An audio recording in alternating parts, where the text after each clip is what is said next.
नमस्कार दोस्तों। आजकल समाजवादी पार्टी सनातन का ज़बरदस्त सपोर्ट कर रही है। ये ठीक उसी प्रकार से है जैसे किसी फिल्म में आपने देखा होगा कि अमरीश पुरी शुरुआत में सभ्य आदमी का रोल करता हुआ दिखे, है ना। मेरा तात्पर्य वहाँ पे मैं किसी पर व्यक्तिगत कमेंट नहीं कर रहा हूँ, और बाद में उसका असली चेहरा सामने आता था। तो दोस्तों, इस समय समाजवादी पार्टी भी इस मुफिर अवसर को जाने नहीं देना चाहती। उसे मालूम है कि मुस्लिम तो हमारे साथ इम्पैक्ट है ही, जुड़ा हुआ है। हिंदू भी अगर जुड़ जाए, हिंदुओं के बीच में जो हमारी निगेटिविटी फैली हुई है कि हम सनातन विरोधी हैं, अगर हम उस कार्य को कर पाने में सक्षम होते हैं योगी जैसे हिंदुत्ववादी नेता के सामने, तो निश्चित रूप से हम 2027 का चुनाव जीतने में सफल होंगे। SIR के मुद्दे पे विपक्ष मुँह की खा चुका है।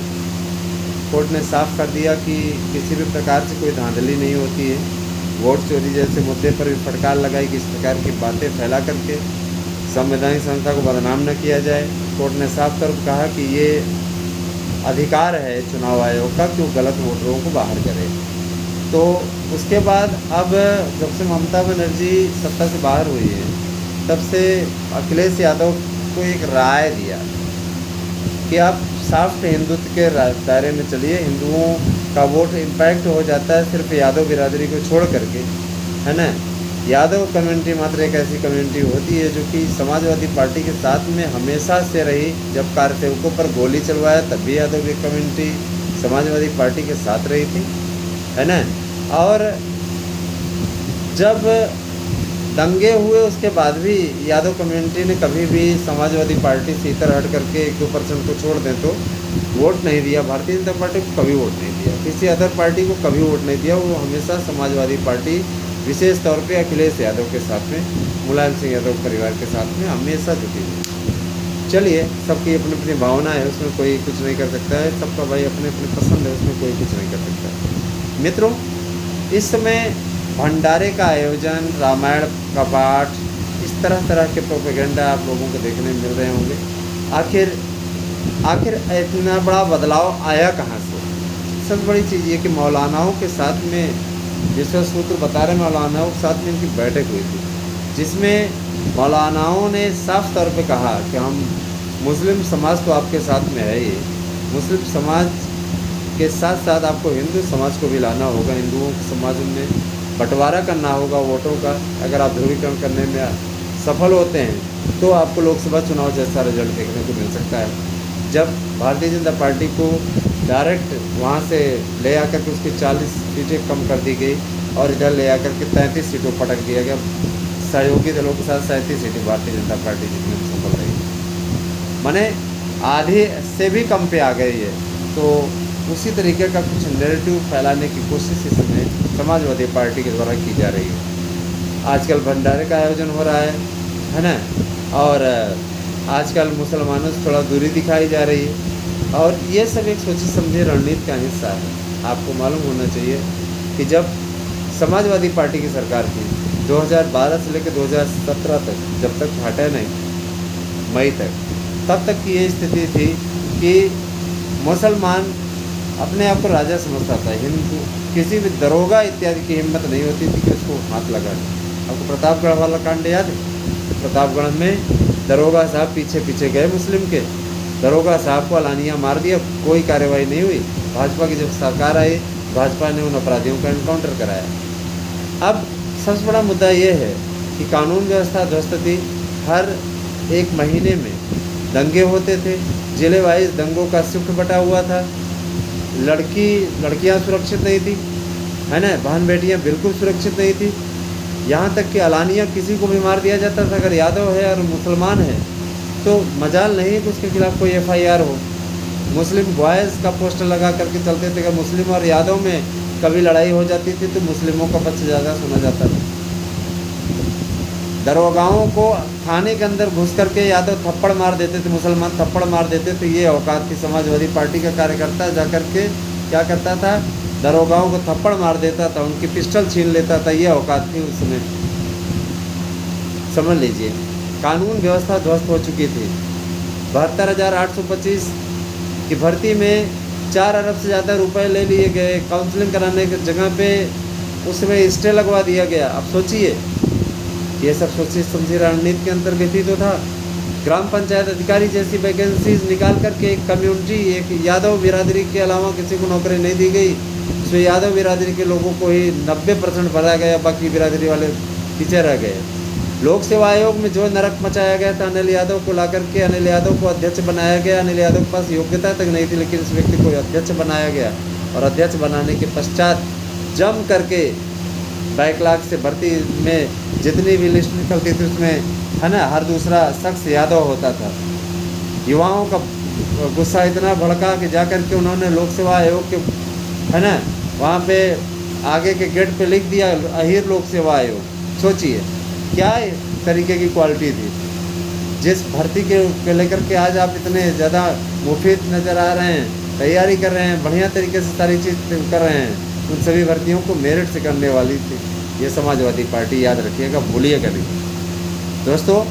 किसी के शासन का कोई विरोधी नहीं है, किसी के धर्म का कोई विरोधी नहीं है, लेकिन मानक वैसा बनना चाहिए। आपको याद होगा कि वक्फ बोर्ड की संपत्तियां योगी सरकार ने कितना कब्जे से मुक्त कराया है। अब अतीक अहमद का परिवार अभी भागा हुआ है, मुख्तार अंसारी का परिवार अभी भागा हुआ है ना। दबंग माफिया गुंडे गायत्री प्रसाद प्रजापति रेप के केस में बंद है जेल में। हाँ, रेप के केस में बंद है। समाजवादी पार्टी के कई बड़े नेता आज भी सलाखों के पीछे। आजम खां का ही उदाहरण ले लीजिए। ये सब ऐसे ऐसे अपराध करके आए हुए हैं जिनकी जमानत नहीं होनी चाहिए, है ना, और जमानत हो भी नहीं रही है। अब आप स्वतः सोचिए कि ऐसे लोगों की सरकार अगर आई तो ये क्या करेंगे। ये 10 साल से भकाए हुए हैं, अगर ये सत्ता में आए तो ये क्या करेंगे।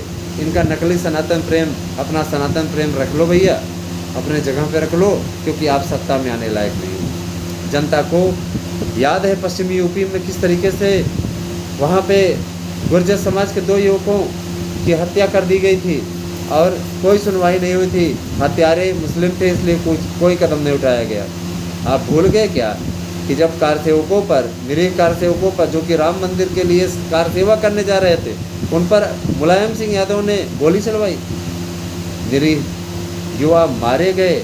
और उस समय सीना ठोक करके मुल्ला मुलायम, मुझे कहा जाए ऐसा, मुलायम सिंह यादव ने कहा था। मुलायम सिंह यादव ने साफ तौर विधानसभा में कहा था कि मुझे मुल्ला मुलायम कहा जाए तो मुझे गर्व होगा। सोचिए, अब आप स्वतः सोचिए कि क्या ऐसे लोगों की सरकार आप लाएंगे। याद रखिएगा कि लिस्ट आया करती थी 2013 की टीजीटी भर्ती का, आप याद करिए, लिस्ट आया करती थी लोगों की, है ना, मंत्रियों की लिस्ट आया करती थी, है ना। आरोप लगते थे कि शिवपाल यादव की भी लिस्ट आया करती थी। मंत्री लिस्ट ला करके अपना देते थे, उनका चयन होता था। सोचिए ऐसे लोगों का चयन, ऐसे लोगों को क्या सरकार चलाने का अधिकार है। दोस्तों, मेरा चैनल किसी का विरोध ही नहीं है, लेकिन मैं तथ्यों को ले आकर के आपके सामने रखता हूँ। ऐसा हुआ था। और आपको याद होगा कि, है ना, जब प्रदर्शन करने के लिए लोग जाते थे तो उसमें सवर्ण कम्युनिटी को पकड़ करके प्रताड़ित किया जाता था। सवर्ण का लड़का अगर पकड़ में आ गया तो उसके खिलाफ इतनी धाराएं लगाई जाती थी कि वो स्वयं थका कर हार करके अपने आप आत्महत्या कर लेता था। अब आप सोचिए, आप बहन बेटियों को ले लीजिए, बहन बेटियां सुरक्षित नहीं थी। अलानिया मुस्लिम के लड़के उठा ले जाते थे और उनके साथ में किस तरीके का व्यवहार होता था। धर्मांतरण के मुद्दे बढ़ गए थे, मुस्लिमों को खुली छूट थी कि धर्मांतरण कराइए। जैसे पश्चिम बंगाल में नरक मचा हुआ था, और उस नरक से शुभेंदु अधिकारी ने मुक्ति दिलाने का कार्य किया है। उसी प्रकार से 10 सालों में योगी आदित्यनाथ ने अपने शासनकाल से लोगों का दिल जीता है। और ये बात अलग है कि हर किसी को संतुष्ट नहीं किया जा सकता, लेकिन जिस तरीके से कानून का राज स्थापित किया है, सड़कों पर नमाज नहीं हो रही है, दुर्गा पूजा इत्यादि शांतिपूर्ण ढंग से, है ना, हो रहे हैं। आपको याद होगा अखिलेश यादव के शासनकाल में किस तरीके की स्थिति रहा करती थी। दुर्गा पूजा आदि के समय में कर्फ्यू लग जाता था, मूर्तियों के विसर्जन इत्यादि के समय अक्सर घटनाएं होती थी। कांवड़िया सावन मास में चलने से घबराते थे, कैसे चला जाए। पंचकोसी परिक्रमा इत्यादि पर रोक लगा दी जाती थी। समाजवादी पार्टी, मुसलमान मौलाना जिस तरीके का आदेश देते थे उसी के अनुसार ये सरकार चला करती थी। सोचिए, सनातन के लिए नकली प्रेम दिखा रहे, क्या ऐसे लोगों को आप चयनित करना चाहेंगे? अभी सोचिए कि आपको शांतिपूर्ण ढंग से कानून व्यवस्था वाला स्टेट यूपी चाहिए, जो प्रगति के मार्ग पर लगातार बढ़ रहा है। रही बात भर्तियों की, तो भर्तियां भी हो रही हैं। तो इस गफलत में, इस गलतफहमी में ना आएँ तो ज़्यादा बेहतर होगा। मैं आप लोगों को इस बात के लिए ताकीद करता हूँ। आप स्वयं सोचिए कि क्या अगर आप सुरक्षित रहेंगे तो बहुत कमा लेंगे, है ना। आज उद्योग धंधों से लेकर के, भर्तियों से लेकर के तमाम चीज़ों पर आप विचार करिए कि कितना कुछ बदल चुका है। सड़कें, हर जगह की सड़कें बन गई हैं, फ्लाईओवर, है ना। इससे रिलेटेड कितने इसके अलावा रोज़गार के मसले को ही आप ले लीजिए तो हर क्षेत्र में काम हुआ है। भर्तियाँ भी खुल गई, भर्तियाँ भी हो रही हैं। तो दोस्तों, मैं यही कहना चाहूँगा कि अपना वोट सोच समझ के दें, ऐसा बहकावे में ना आए। याद रखिएगा, कोई सनातन से प्रेम नहीं करता, है ना। मजाल नहीं है कि अपनी टोपी निकाल करके कभी सिजदा करते हुए आप लोगों ने देखा हो कि भगवान का इस सर पे, है ना, उनके कदम में अपना सर झुका करके ये कभी आए हों। अयोध्या में राम मंदिर में दर्शन करने में इनको शर्म आती, इसलिए क्योंकि उसकी स्थापना भारतीय जनता पार्टी ने किया था। याद होगा जब मंदिर की स्थापना हुई तो कहा, अरे ये तो भाजपा ने बनवाया है, इसलिए यहाँ हम नहीं जाएंगे। आप स्वयं समझ लीजिए, इस तरीके की भी चर्चा चल रही है। जब समाजवादी पार्टी आएगी तो राम मंदिर को गाहे बगाहे किसी अराजक तत्व के द्वारा तोड़वा सकती है। सोचिए, क्या ऐसे लोगों को क्या आप चयनित करना चाहेंगे? क्या ऐसे लोगों की सरकार बनवाना चाहेंगे? जनता जानती है ना।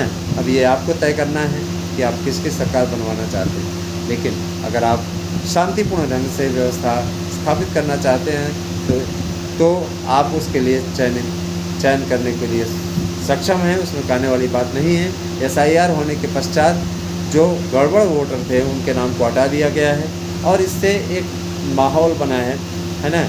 अब जनता पश्चिम बंगाल के पश्चात यहाँ पर खुल के वोट देने के मूड में आ गई है।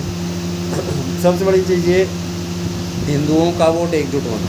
हिंदू एकजुट है तो निश्चित तौर पे इस पर फ़ायदा मिलेगा और RSS भी लग चुका है इसमें, इसलिए बड़ा टारगेट है। क्योंकि इसके बाद में 29 का ही चुनाव आता है, तो ये चुनाव जीतना बहुत ज़रूरी है। पंजाब के लिए भारतीय जनता पार्टी ने काफ़ी बढ़िया परफॉर्म करते हुए, है ना, वहाँ पे अध्यक्ष बदल दिया है और पूरी तरीके से, है ना, इसमें BJP लग गई है। वहाँ पे हरियाणा पड़ोसी राज्य, वहाँ पर सरकार है, तो यहाँ पे भी सरकार आनी चाहिए।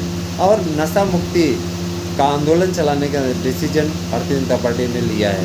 बड़ी चीज़ें हैं दोस्तों। अब आपको तय करना है कि आपको किसको चुनना है। कमेंट करके ज़रूर बताएं किसकी सरकार अच्छी थी और क्यों। सबसे बड़ी चीज़ ये देखिए, कोई किसी का विरोधी नहीं है, हमारा चैनल किसी का विरोधी नहीं है। हमने तथ्यों पर जो जानकारी उपलब्ध है और जो चीज़ें हैं, आप इसको गूगल करके भी सर्च करके देख सकते हैं। कोई भी झूठी न्यूज़ इसमें नहीं डाली गई। रही बात ये किसी पार्टी विशेष का, तो अच्छे शासन का हम समर्थक हैं, वो किसी का भी हो।